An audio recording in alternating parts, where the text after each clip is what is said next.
শাহজালাল বিমানবন্দরে আগুন লাগায় ঢাকায় নামতে পারেনি বেশ কয়েকটি ফ্লাইট। এর মধ্যে ৮টি নেমেছে চট্টগ্রামে ও ৩টি সিলেটে। এছাড়া বিভিন্ন ফ্লাইটের চেক ইন বন্ধ থাকায় বিপাকে পড়ে যাত্রীরা। এ নিয়ে আরো জানাতে হযরত শাহজালাল আন্তর্জাতিক বিমানবন্দর থেকে যোগ দিয়েছেন সহকর্মী আদিলুর রহমান। আদিলুর, একটু জানতে চাই যে ৯টা ৬ মিনিটে প্রথম ফ্লাইট ছেড়ে গেছে, সেক্ষেত্রে কতগুলো ফ্লাইট বিলম্বিত হয়েছে সেটি জানা গেছে কিনা, আর চট্টগ্রাম সিলেটে যে কয়েকটি বিমান অবতরণ করেছে সেগুলো কখন নাগাদ ঢাকায় এসে পৌঁছবে?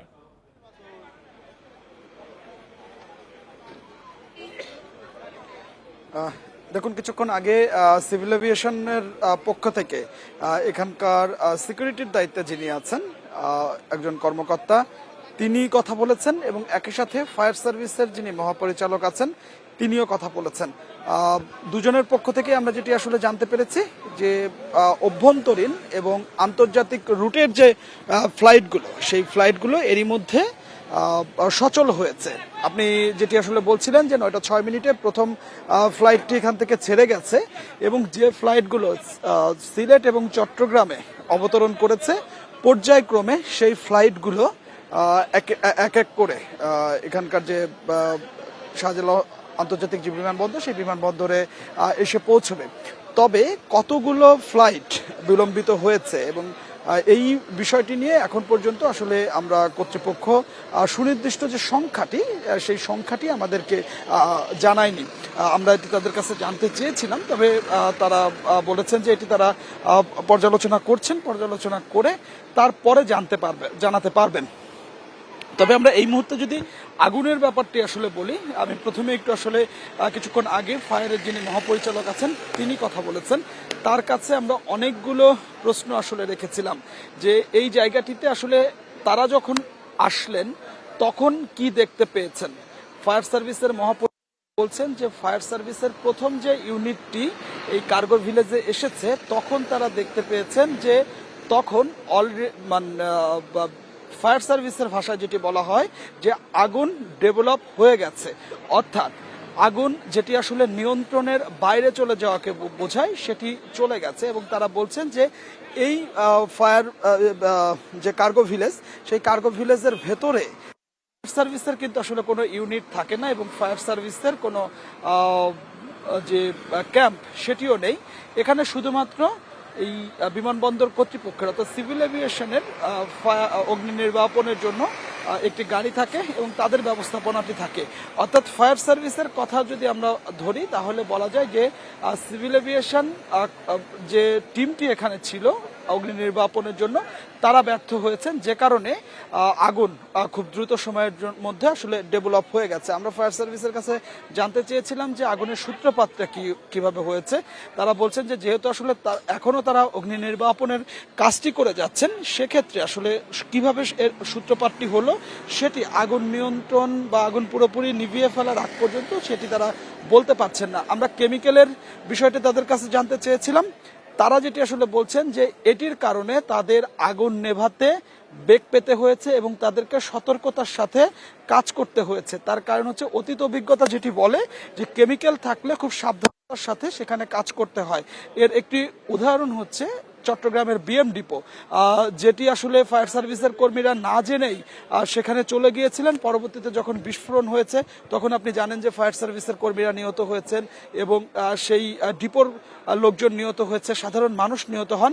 সেক্ষেত্রে এখানে এরকম যাতে কোনো ধরনের কোনো ঘটনা না ঘটে সেক্ষেত্রে তারা খুব সাবধানতার সাথে এখানে কাজ করেছেন যে কোনো ধরনের কোনো কেমিক্যাল থাকতে পারে এ কারণে। তবে কি ধরনের কেমিক্যাল ছিল সেটি ফায়ারের মহাপরিচালক তিনি নিশ্চিত করেননি। তবে তিনি বলেছেন যে আগুনের যে ধরন এবং আগুনের যে রং, সেই আগুনের রং ইন্ডিকেট করে যে সেখানে কেমিক্যাল থাকতে পারে। তবে সেটি তিনি নিশ্চিত করে বলছেন না।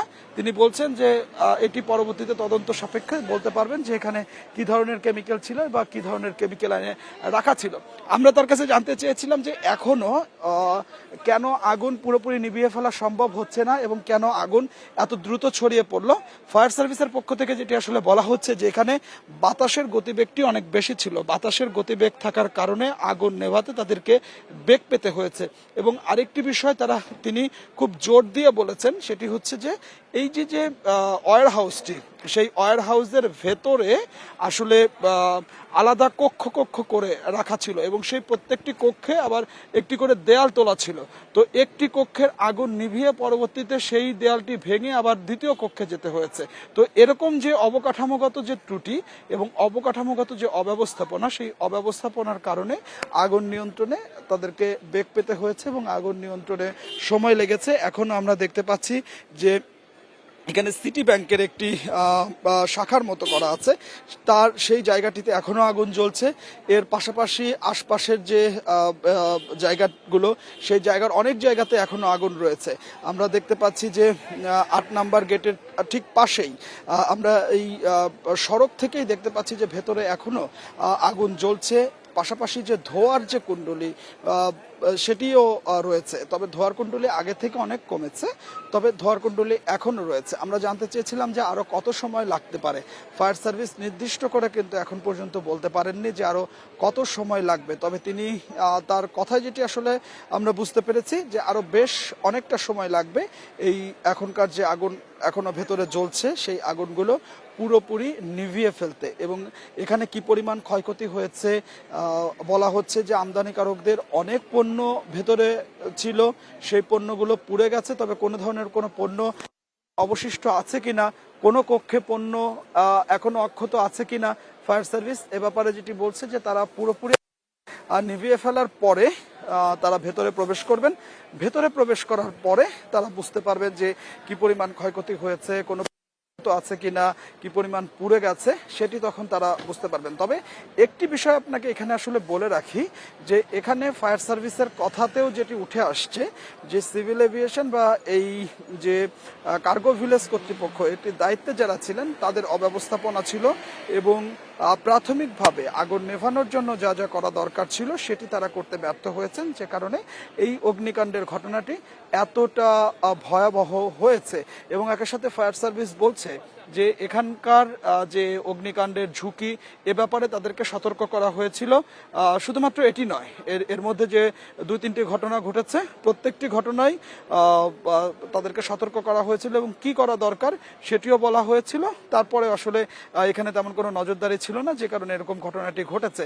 এবং আরেকটি বিষয় জানিয়ে আসলে শেষ করতে চাই, সেটি হচ্ছে যে প্রত্যেক বছর এই আগুন লাগলে করণীয়টি কি সেটি নিয়ে এখানে মহড়া হয়, অনেক অর্থ খরচ করে এখানে মহড়াগুলো করা হয়, কিন্তু সেই মহড়া আসলে কোনো ধরনের যে কোনো কাজে আসেনি এবং সেটি যে শুধুমাত্র মহড়া হিসেবেই থেকে যায় সেটি আজকে তার প্রমাণিত হয়েছে। আদিলুর রহমান, আপনাকে অনেক ধন্যবাদ আমাদের সাথে যোগ দেওয়ার জন্য।